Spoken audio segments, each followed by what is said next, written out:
Bonjour chers amis des trois continents et bientôt quatre, je me nomme Stace Madera et je suis le leader de la communauté de disciples en mission et ce matin j'aimerais partager un message pour notre édification commune mais aussi pour notre croissance, pour notre développement, pour notre salut si nous ne sommes pas encore sauvés. Et ce matin c'est toujours un privilège de savoir qu'on s'apprête à dire quelque chose qui va totalement ou qui peut totalement transformer la vie de celui ou celle qui l'écoute. Que Dieu vous bénisse. Seigneur Dieu de toute puissance, nous voulons te présenter tes Écritures. Glorifie-les et glorifie-toi dans le cœur de ceux qui l'écoutent. Prends la gloire au nom de Jésus. Amen. Amen. Ce matin, je disais tantôt, je vais partager un message qui a pour thème la vraie communion fraternelle. La vraie communion fraternelle. Et on sait qu'on vit dans un monde de plus en plus en danger. Et ce que les gens font rapidement ou naturellement, c'est de recoqueviller sur eux-mêmes et penser à eux-mêmes, penser à survie. C'est quand même mode survie. J'ai suivi une fois le film Titanic, et peut-être qu'on l'a suivi avant, dans les fin 90, quand le film est sorti, et je l'ai suivi beaucoup plus tard, mais bien entendu, quand j'ai regardé comment le bateau s'écroulait, tout ce que j'avais remarqué sur place, c'est que chacun cherchait à s'accrocher sur quoi. Personne ne pensait à l'autre. Certaines personnes pouvaient même déposséder d'autres de leur gilet de sauvetage parce que ils voulaient survivre. Tout le monde veut survivre, tout le monde veut, et donc ça fait que les gens deviennent solitaires. On vit dans une société plus ou moins comme ça, avec la pandémie qui est arrivée, avec d'autres problèmes de pauvreté, d'autres problèmes de manque de compréhension, de problèmes dans les relations, de problèmes au travail, et les gens deviennent de plus en plus solitaires. Ce n'est pas ma prière pour toi ce matin. Ce matin, j'aimerais te parler de la communion fraternelle, mais la vraie communion fraternelle. Notre communauté s'appelle la communauté des disciples en mission. C'est à dessein et sous l'inspiration du Seigneur que nous nous appelons la communauté. Communauté. Et on parle aujourd'hui de la vraie communion fraternelle. Découvrez un peu les valeurs qui sous-tendent tout ce que nous faisons, tout ce que nous disons, qui appuient notre être, notre vision, notre mission. Sachez que notre identité commune, c'est ce à quoi Dieu nous a appelés. Notre communauté s'appelle communauté des disciples en mission. C'est des disciples du Seigneur qui suivent un même maître, qui sont ensemble donc en communauté et en pleine mission. Un vrai disciple, c'est qu'il a besoin d'une marche communautaire aussi, aux côtés de son temps de solitude, dans la prière, la présence de Dieu, la recherche de la voix de Dieu, etc. Tu ne peux pas être solitaire, tu as besoin des autres. Tu n'es pas seul. En fait, la plupart des versets bibliques s'adressent à un peuple, s'adressent à une communauté, s'adressent à un groupe de personnes. C'est pourquoi le Seigneur utilise des termes comme « venez, venez à moi »,« venez ». Il parle à plusieurs personnes, il parle à ses disciples. C'est pourquoi il utilise des termes comme « allez, allez ». Il parle à plusieurs personnes. Donc nous prenons le demeurer toujours dans la parole, dans la prière, mais surtout dans la famille spirituelle, et c'est ça qu'on appelle la communion fraternelle. Je m'en vais rapidement lire dans Hébreux chapitre 10, verset 25. Qu'est-ce que la parole de Dieu dit? Elle déclare « N'abandonnons pas notre assemblée comme c'est la coutume de quelques-uns, mais exhortons-nous réciproquement, et cela d'autant plus que vous voyez s'approcher le jour. » Quel jour? Le jour du Seigneur. Tout ce qui nous reste à faire sur terre, c'est de nous exhorter réciproquement, en demeurant ensemble, fermes dans nos valeurs, dans notre mission, dans notre vision, dans notre influence. Tu ne peux pas être une star et être seul.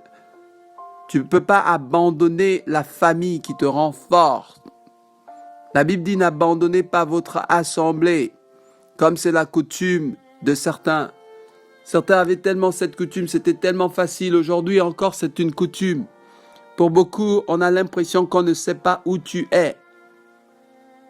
On est défini par l'assemblée aussi dans laquelle on est.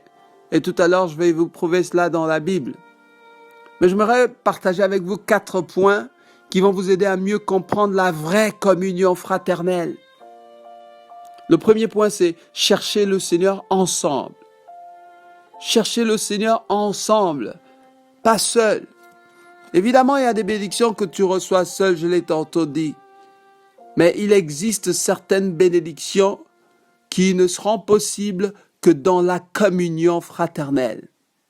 La Bible dit, dans Psaume 34, 4, « Exaltez avec moi l'Éternel, célébrons tous son nom. » Les 2 injonctions parlent d'un ensemble, de la communion fraternelle. Exaltez avec moi, donc ensemble, exaltons le Seigneur en d'autres termes. Ensemble, célébrons tous son nom. Apprenons à chercher le Seigneur ensemble. C'est pourquoi nous avons des programmes d'ensemble. Pourquoi? Parce que nous voulons rechercher le Seigneur ensemble. Mais pourquoi ensemble? Pourquoi pas seul? Parce que le Seigneur ne t'a pas créé toi seul, parce que tu n'es pas le seul habitant de la terre. Parce que tu n'es pas venu seul. Regarde tout ce qui a accompagné ton existence, a pris en compte une sorte de groupage, une sorte de communion fraternelle.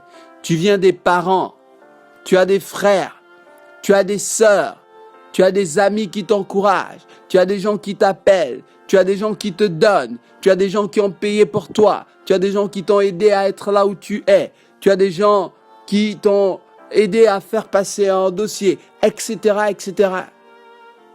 Ne vois-tu pas autour de toi que tu ne peux pas vivre seul?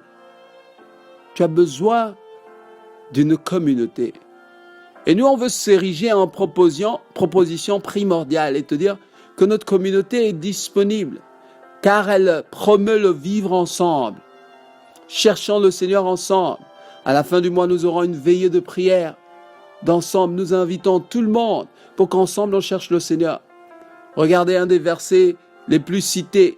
2 Chroniques 7, 14 déclare « Si mon peuple », déjà le mot « mon peuple », peuple, ça montre une relation avec quelqu'un, 2, un groupe de personnes, ou encore une communion entre ces personnes-là, pour se faire appeler un peuple. Ils ont en partage une langue, une culture, une façon de faire. Si vous faites partie de la communauté des disciples en mission, vous aurez en partage avec nous un certain nombre de points que vous allez découvrir plus tard. On a en partage le fait de chercher le Seigneur, on le cherche ensemble, on gémit ensemble, on parle à Dieu ensemble, on pleure devant Dieu ensemble, on encourage les frères, les sœurs. Nous nous encourageons mutuellement. C'est pourquoi la Bible dit, si mon peuple sur qui est invoqué mon nom s'humilie, cherche ma face, se détourne de ses voies et prie, moi qu'est-ce que je vais faire? Je l'exaucerai du haut des cieux et je guérirai son pays. Je guérirai le groupe. S'il y a des maux, ça peut faire partie d'une famille, ça peut être dans une société ou un pays même, ou une nation. Le Seigneur dit, il va guérir ces maux. Il y a des familles qui ont un mal commun. Toute une famille, vous avez l'impression que vous pouvez percer dans tout sauf dans l'alcoolisme. Vous ne pouvez jamais avoir de victoire sur l'alcoolisme. Et l'alcoolisme bat son plein dans toute la famille. Ton oncle est mort d'alcoolisme. Ta tante, elle est morte de cirrhose de foie. Ta grande sœur est en train d'en souffrir maintenant. Et maintenant, c'est toi. Tiens-toi bien. Tu as besoin de comprendre cette communion fraternelle et exhorter les autres pour qu'ensemble vous puissiez chercher le Seigneur et voir sa main. Parfois, c'est pas dans des familles, parfois c'est dans des nations complètes. Parfois, c'est pas dans des nations, mais c'est dans des églises. Toute une église, vous avez une façon de faire qui n'honore pas Dieu. On a l'impression qu'il y a une série de morts dans l'église. Il y a trop de malheurs dans l'église. Où on a l'impression que à chaque fois que les gens vont dans cette église, ils deviennent pauvres. Quelque chose comme ça. Ou c'est une nation. Dans une nation, on a l'impression que les jeunes gens ne peuvent jamais avoir une vie digne. C'est rare de voir les filles vierges entrer dans le mariage. C'est comme si ça n'existe pas. Dans toute une nation, c'est comme un fléau national. C'est comme si une jeune fille, elle doit déjà fonder son foyer à partir de 15 ans, 16 ans. C'est précoce, c'est destructif, mais c'est comme si c'est normal. C'est pas normal. On a besoin ensemble, en communion fraternelle, de chercher le Seigneur.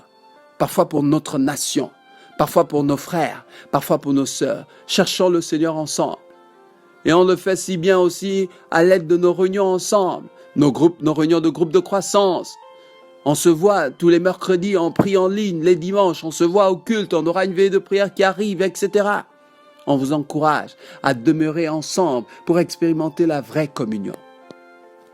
Le deuxième point, c'est partager sa vie avec les autres. Vous savez, la vie de Christ qu'on mène, on doit la partager avec les autres. Notre vie, on doit apprendre à la partager avec les autres.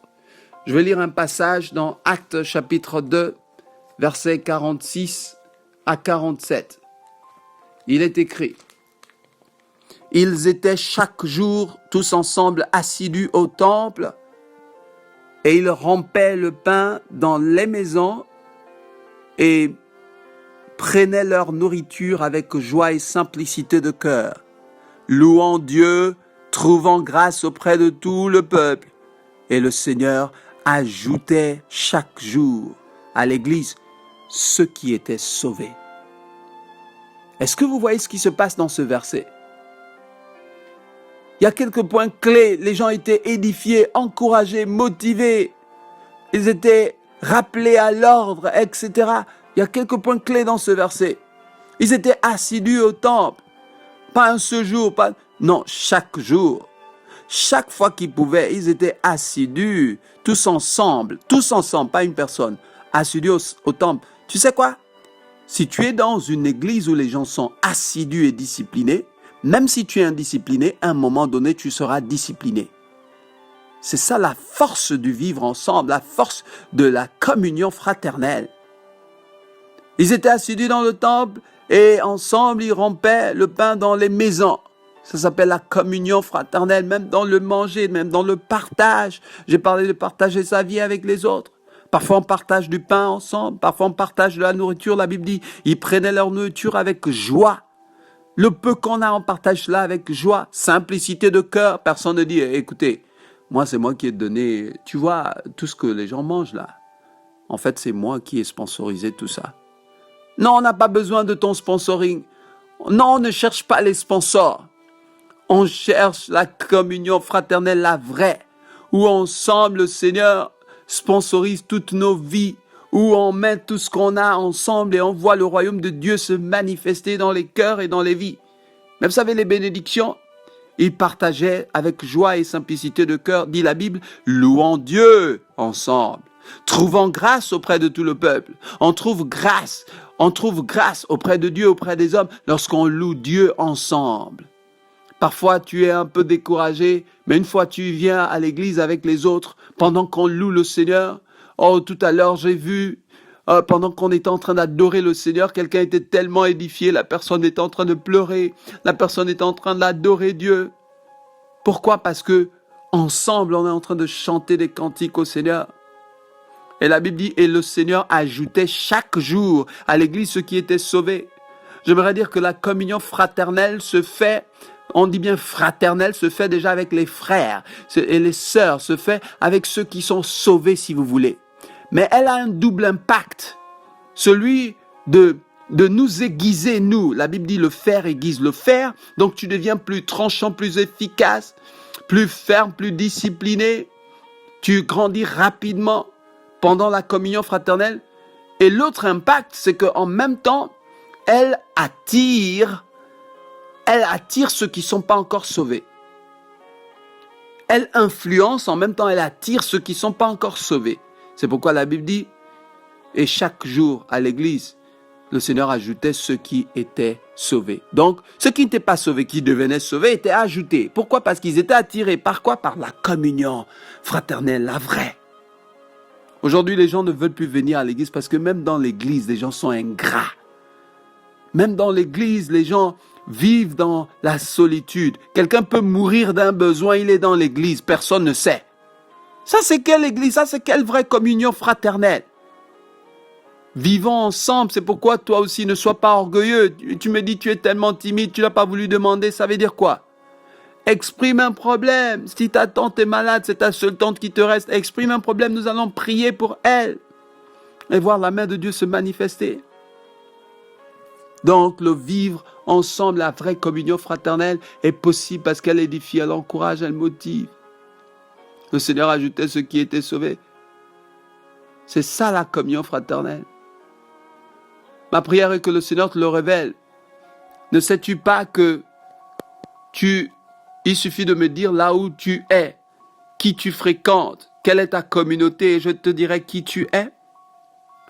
Les gens se trompent. Un seul être ne peut pas définir une communauté, c'est le contraire. La communauté définit le singleton, définit l'individu. Et donc, si tu es dans notre communauté, nous nous appelons communauté de disciples en mission. La prochaine chose que tu feras, c'est apprendre à être un disciple du Seigneur. Ensuite, la prochaine chose que tu feras, c'est apprendre à partager le message du Seigneur auprès de ta famille, auprès de tes amis. La prochaine chose que tu feras, c'est d'inviter une tante, un frère. Pourquoi? Parce que c'est ce qu'on fait chaque jour ici. La prochaine chose que tu feras, c'est prier pour les autres, par exemple. Dans notre assemblée, tous les jours que Dieu fait à 10h, 2 minutes, nous prions pour ceux qui ne sont pas encore sauvés dans nos familles, dans nos lieux de travail, demandant la main de Dieu dans leur vie. Tiens-toi bien, si tu fais partie de nous, à un moment donné, tu vas régler ton téléphone à 10h02 pour commencer à le faire en référence à Luc chapitre 10, verset 2. Nous encourageons cela. J'ai l'habitude de dire que si tu sors et tu vois une main traîner au sol, qui bouge même encore par ses doigts, mais à partir du poignet, juste la main, ça a l'air tellement étrange, soit tu vas crier, tu vas paniquer, tu vas appeler les gens, ou tu vas penser que quelqu'un a été décapité, ou si ça veut te toucher, tu vas écraser ça, simplement. Tu vas écrabouiller ça. Parce que c'est étrange de voir une main qui se balade, qui monte les murs, qui salue les gens. Elle marche seule avec ses doigts. Non. Mais chaque jour, nous touchons les mains des gens et nous ne sommes même pas inquiétés quand on se dit bonjour, quand on se salue. Pourquoi? Parce que la main est à sa place. Elle est liée au corps. Le corps, c'est la communauté. La main, c'est un seul membre. Et donc toi, si tu es un seul membre et tu veux vivre ta vie en solitaire, tu vas être étrange, tu vas être accidenté. Tu ne peux pas avancer sans ressembler à quelqu'un d'étrange. Tu vas faire peur aux gens. Dieu ne t'a pas créé pour être seul. Tu vas être un danger pour la société et un danger pour toi-même. Tu as besoin d'être greffé dans une communauté et apprendre les valeurs de celle-ci. Dans notre cadre, adorer Dieu en esprit et en vérité, voir une qualité de vie qui glorifie le nom de Dieu, sortir de la mentalité de pauvreté, remercier le Seigneur et être généreux en priant pour ses frères, ses sœurs, les gens autour de vous. C'est ce que nous faisons chaque jour et nous encourageons tous ceux qui font partie de notre communauté à le faire. Ne sois pas une main coupée qui reste quelque part et qui vit seule. Sois attaché au corps pour enfin être pleinement fonctionnel. Vous savez, quand la main est attachée au corps, elle peut soulever quelque chose. Une main coupée qui marche au sol comme ça ne peut rien soulever. Mais le Seigneur t'a créé pour faire partie d'une communauté. Je défends des valeurs contre l'isolement spirituel. Ça n'existe pas. Arrêtez cette vie chrétienne où vous êtes toujours isolés. C'est de l'orgueil. Sortons de là. Associons-nous à la communauté. Et avançons. L'avant-dernier point, c'est que quand on est dans la vraie communion fraternelle, on est dans celle-ci pour servir les uns les autres. Servir les uns les autres. Parce que le Seigneur nous a donné un certain nombre de choses. Des talents, des dons. C'est pas pour rien, c'est pour servir les uns les autres. Dans le verset que j'ai lu précédemment, dans un verset avant, Donc, Hébreux 10, 24, la Bible dit « Veillons les uns sur les autres pour nous exciter à la charité, c'est-à-dire l'amour, et aux bonnes œuvres. » Vous voyez, veillons les uns sur les autres pour nous encourager. Pour nous encourager à manifester l'amour et des bonnes œuvres. C'est ça notre appel. Le Seigneur nous appelle aujourd'hui à être des enfants de Dieu qui s'encouragent mutuellement, mais qui mettent au bénéfice de la communauté et par la suite leurs talents. Dans le verset précédent, je vous ai montré que la raison foncière pour laquelle notre communauté doit se développer, c'est parce qu'elle doit davantage toucher des personnes qui sont sans communauté. Notre communauté vit pour ceux qui ne sont pas encore dans notre communauté. Ensemble, on aiguise, on s'aiguise et on attire. Ne savez-vous pas que nous devons veiller les uns sur les autres pour cette mutualité-là et pour voir le talent se développer, le talent de chacun. Dieu t'a fait des dons. Et je vais te montrer pourquoi c'est un danger. C'est une responsabilité, ce n'est pas qu'une bénédiction d'avoir des dons. Dans tes dons, tu dois faire quelque chose. Je lis dans 1 Pierre, chapitre 4, verset 10. Il est écrit « Comme de bons dispensateurs de diverses grâces de Dieu, que chacun de vous mette au service des autres le don qu'il a reçu. » Que chacun de vous, c'est au subjonctif, mais c'est une injonction. C'est l'impératif, c'est un commandement. Que chacun de vous mette au service des autres le don qu'il a reçu. Quel don tu as reçu?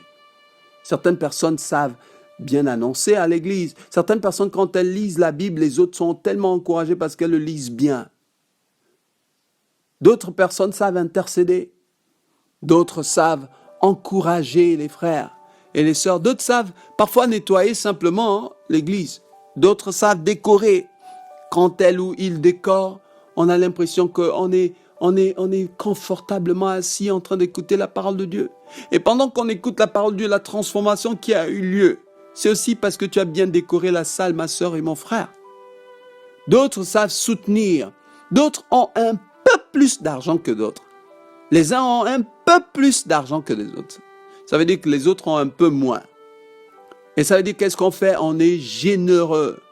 On dépense. Certaines personnes ont payé le transport de d'autres qu'elles ont invités à l'église.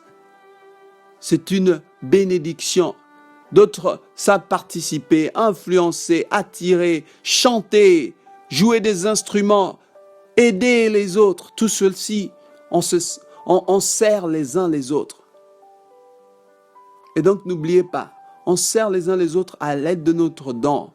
Si tu es dans notre communauté et tu remarques quelque chose qui ne marche pas bien comme tu le voudrais, ça veut dire que c'est ton ministère. Dieu t'appelle à faire quelque chose sur cette chose que tu as remarquée. C'est simple. Dieu t'appelle. Et j'aimerais t'inciter aujourd'hui à être sensible à l'appel du Seigneur. Ne sois pas un critique intellectuel de l'Église. Ça ne va pas te faire avancer les choses. Tu remarques quelque chose qui ne va pas, tu commences à raconter ça, comme si tu étais un chroniqueur ecclésiastique. C'est faux, arrête ça. Ce que tu dois faire, plutôt, tu remarques quelque chose qui ne va pas, on est approchable. Approche-nous et parlons, vois comment tu peux servir. Rends-toi disponible. Et le Seigneur va t'utiliser pour la bonne marche de la communauté. C'est ça la vraie communion fraternelle, mon frère. C'est là que le Seigneur déverse ses grâces. Mais sache aussi que comme des bons dispensateurs, le mot dispensateur, c'est le mot gestionnaire. Comme des bons gestionnaires de diverses grâces de Dieu, tu as reçu diverses grâces de Dieu, plusieurs dons que chacun mette au service, les dons qu'il a reçus au service des autres. C'est-à-dire qu'un gestionnaire, si on te donne 10 milliards de dollars à gérer dans une compagnie, c'est pas pour toi. C'est pas pour toi. Et je parle à ceux qui dirigent nos institutions aussi. Si vous gérez un budget dans votre ministère ou dans votre département ou dans un service particulier, ce n'est pas votre argent. Vous ne pouvez pas prendre cet argent pour acheter du yaourt à vos enfants. Car vous avez des comptes à rendre à l'institution suprême souveraine qui vous a mis là. La même chose s'applique aussi pour nos dons. C'est Dieu qui t'a fait ces dons-là. Si tu ne veux pas le mettre en œuvre au bénéfice des autres, Dieu va te demander des comptes parce que tu es simplement un gestionnaire. Ces dons ne t'appartiennent pas.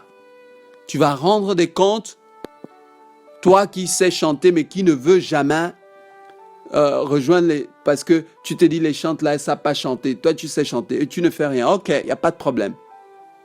Garde ta voix. Garde ta voix, il n'y a pas de problème. Mais tu vas rendre des comptes à Dieu. Toi, tu es sociable, tu sais approcher les gens. Tu n'arrives même pas à dire dans ta famille à quelqu'un que non, mais tu sais, viens, le Seigneur t'aime, voilà, et tout, je t'invite. Ou bien à part ça, je voulais partager quelque chose avec toi, lui partageant la parole de Dieu. Tu ne veux pas le faire parce que tu te dis non, c'est trop mesquin. Garde ce don. Quand le Seigneur frappera à la porte pour demander des comptes sur ce don, il n'y a rien que tu pourras faire. Tu dois rendre des comptes au suprême parce que tu as reçu ces dons pour un but. Que chacun de vous mette au service des autres le don qu'il a reçu. C'est pourquoi tu entends ce message, parce que quelqu'un a aidé à le mettre sur YouTube, à mettre le lien parce qu'il sait le faire. Quelqu'un d'autre a aidé dans l'enregistrement. Quelqu'un d'autre a aidé à ranger les chaises avant que les autres... Aujourd'hui, tout à l'heure, on a baptisé quelqu'un. On a baptisé un frère et on va baptiser d'autres sœurs. C'est quelqu'un qui nous a aidé à ranger la piscine et la remplir d'eau, etc. Chacun pour ce qu'il peut faire. Nous vous encourageons à servir Dieu en esprit et en vérité, tout en mettant en œuvre votre don. Certaines personnes disent, mais Seigneur, c'est quoi mon don? Moi, je ne sais pas mon don. Parce que tu n'as pas commencé à servir les autres. Commence à servir les autres. Quelqu'un est malade, si tu te soucies, appelle-le. Prie pour lui, tu verras. Commence à voir si tu as le don de guérison si tu ne pries pas pour les gens. Commence à prier pour les gens. Commence à voir si tu as le don de générosité si tu ne veux pas servir Dieu avec ce que tu as. Commence à faire tout ce qui existe que tu peux faire. Tu vas remarquer que ton cœur va s'incliner sur une ou deux choses de très particuliers. Et à partir de là, tu sauras que c'est ton don. Parce que ça va se répéter. Et le Seigneur va nourrir cela, ça va grandir en toi. Bien-aimés, je nous encourage à vivre dans la vraie communion fraternelle. Pas juste d'apparence. Tu es là, tu viens à l'église, mais tu sais que dans ton cœur, tu n'es pas dans tout ce qui est en train de se faire. Le dernier point, dans la vraie communion fraternelle, c'est aussi se sacrifier les uns pour les autres. Ça, c'est un point très important, parce que le Seigneur nous appelle à le faire. Il dit dans sa parole, Jean chapitre 15, versets 12 à 13, que je m'en vais lire pour vous. Il est écrit, « C'est ici mon commandement, aimez-vous les uns les autres comme je vous ai aimé. Il n'y a pas de plus grand amour que de donner sa vie pour ses amis. » Voilà, bien-aimés, la touche suprême de la vraie communion fraternelle. C'est qu'on se sacrifie les uns pour les autres. C'est que quand tu arrêtes tout ce que tu fais et à 10 heures 2 minutes, tu commences à prier pour les autres. Quand dans la nuit, tu commences à prier pour le salut des âmes. Quand tu commences à réfléchir. Quand l'autre fois, durant notre week-end de victoire, on a eu des personnes qui sont venues passer la nuit juste pour, en matinée, à prêter la tente, les chaises et nettoyer l'endroit et faire venir la nourriture et tout ceci. C'est des sacrifices pour les autres. Mais vous savez une chose, la Bible dit, c'est ici mon commandement, c'est le Seigneur qui parle. Aimez-vous les uns les autres comme je vous ai aimé. À partir de là, sachez qu'il n'existe aucun sacrifice sans amour. L'amour de Dieu précède le sacrifice. Et le sacrifice se fait suivre d'une plus grande bénédiction. Parce que une fois vous vous aimez, c'est alors que les gens sauront que vous êtes des disciples du Seigneur, dit la Bible. Les gens sauront que vous êtes les disciples du Seigneur. Jean 13, 35 le dit. À ceci, tous connaîtront que vous êtes mes disciples si vous avez de l'amour les uns pour les autres. Et on s'appelle communauté des disciples en mission. Quel disciple tu es? Toi, tu es reconnu en tant que disciple. Pourquoi on ne te reconnaît pas en tant que disciple? Parce que ton cœur est chargé de haine et d'ambition personnelle à percer, même au détriment de la communauté. Mon frère, Dieu résiste aux orgueilleux. Tu vas aller nulle part avec ça. Tu as besoin d'être appelé à l'obéissance maintenant. À remplir ton cœur d'amour, inviter l'amour dans ton cœur. Et commencer à laisser les mauvaises habitudes qu'on aime parfois plus que le Seigneur. La Bible dit, c'est ici mon commandement, aimez-vous les uns les autres. Comme je vous ai aimé, Christ t'a aimé. Il t'a tellement aimé qu'il a donné tout ce qu'il était et qu'il avait pour toi. Toi, tu l'aimes tellement, tu aimes tellement les frères et les sœurs, qu'est-ce que tu fais? Tu chauffes les bancs de l'église? Oh, toi, tu écoutes bien les messages des gens? C'est tout? Ah bon? Il n'y a aucune responsabilité dans écouter un message. Parfois, tu es même distrait. Non, il faut qu'on arrête les mauvaises habitudes, qu'on n'aime plus que le Seigneur. On doit apprendre à aimer le Seigneur et aller vers le sacrifice de notre temps. Le Seigneur l'a fait, il était le chef de tous. Il était le chef de l'Église, il est le chef de l'Église. Il était le Seigneur des Seigneurs, le Roi des Rois. Il a passé le temps à se sacrifier pour ses disciples, défendre ses disciples, les enseigner. Parfois, il recevait des trahisons et il lavait les pieds de ses disciples. C'est le leadership qu'on enseigne au milieu de la communauté de disciples en mission. On n'aura jamais une chaise spéciale pour un homme de Dieu spécial dans notre communauté, dans notre église. Non, jamais. Nous refusons cela parce que on reconnaît que le Christ seul est plus spécial que quiconque. Nous sommes tous des enfants du Seigneur en train de chercher le Seigneur. Personne n'a été promu à un rang particulier. C'est pas parce que tu connais un peu plus de versets que d'autres que tu es plus que les autres. Le Seigneur ne nous appelle pas à être plus que quelqu'un. Le Seigneur nous demande même de regarder les intérêts des autres avant les nôtres. Le Seigneur nous demande de ne pas avoir une opinion trop grande de nous-mêmes. Tout ceci, c'est le sacrifice. Sacrifice que tu as. Et comme je l'ai dit auparavant, certaines personnes au milieu de nous ont décidé d'utiliser leur argent pour faire venir d'autres. Oh, je te paie le transport, allons écouter la parole de Dieu. Que Dieu te bénisse. D'autres sont fidèles dans leurs dîmes et dans leurs offrandes. D'autres nous ont aidés ici à l'église à participer aux kits scolaires, à l'achat des kits scolaires de certains.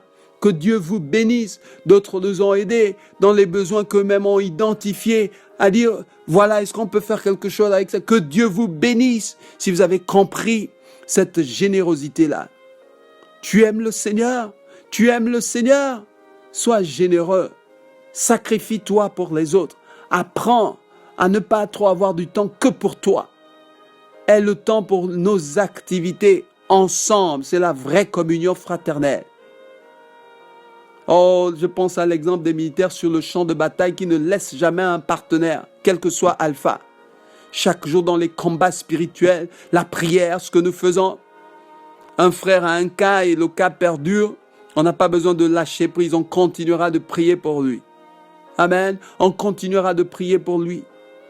Que Dieu vous bénisse tous ceux qui ont prié pour les frères, pour qui nous avons prié en demandant que le Seigneur les touche. Ils ont été touchés et au milieu de l'assemblée, j'ai prophétisé que lorsqu'un frère entrera dans les eaux des baptêmes, il sortira et la main de Dieu sera sur lui. Le Seigneur il va entendre quelque chose, Dieu va lui parler, Dieu va lui dire. Je suis tout à fait encouragé que j'ai reçu un témoignage hier nuit d'un des frères qu'on a baptisé. Il dit, depuis là, il entend, va et partage dans son cœur. C'est une bénédiction. Et je vais le laisser témoigner lui-même de ce que le Seigneur a fait dans sa vie. Mais je suis tout à fait encouragé. Dans la vraie communion spirituelle, la vraie communion fraternelle, il y a plus d'impact, il y a plus d'attraction, il y a plus de protection. Est-ce que vous savez qu'un chassera 1000, mais 2 chasseront 10 000, dit la Bible. 10 000. Il y a une croissance exponentielle, il y a une force exponentielle, il y a une onction exponentielle dans la vraie communion fraternelle. Il y a une protection. Ne savez-vous pas que la Bible dit ça? Sa bannière sur nous, c'est l'amour. Il y a une vraie croissance, il y a un vrai encouragement, il y a plus de salut. Ne savez-vous pas que le Seigneur ajoutait chaque jour au nom de la vraie communion fraternelle? Alors je t'incite, mon frère, qu'est-ce que tu fais pour Dieu? Est-ce que tu aimes les autres frères de l'Église? Ou bien tu les critiques seulement?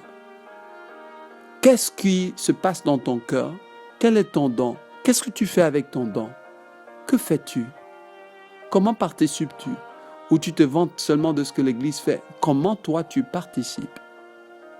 Que le Seigneur t'encourage à faire partie de cette vraie communauté, cette vraie communion fraternelle, pour ta bénédiction et la honte de l'ennemi. Ce message n'est peut-être pas populaire, mais il est pour toi. Que Dieu te bénisse. Amen. Père, je veux quand même élever ma voix ce matin et prier pour tous ceux qui ont écouté ce message et qui se sentaient déconnectés, qui puissent se sentir reconnectés maintenant. Restaure les cœurs, restaure l'amour. Ceux qui ont rempli leur cœur parce qu'ils ont été offensés par un frère, une sœur à l'église, ils ont dit non, moi je ne pars plus. Non, on est ensemble, on va toujours s'offenser. Je prie que tu remplisses leur cœur du pardon, s'il te plaît. Seigneur, remplis leur cœur pour qu'ensemble, on puisse résoudre même les problèmes, s'entre-pardonner, s'entre-encourager, parce qu'on n'est pas une communauté parfaite, mais on est une communauté pardonnée. Merci Seigneur pour tes grâces sur la vie de ton peuple. En ton nom, j'ai ainsi prié. Amen.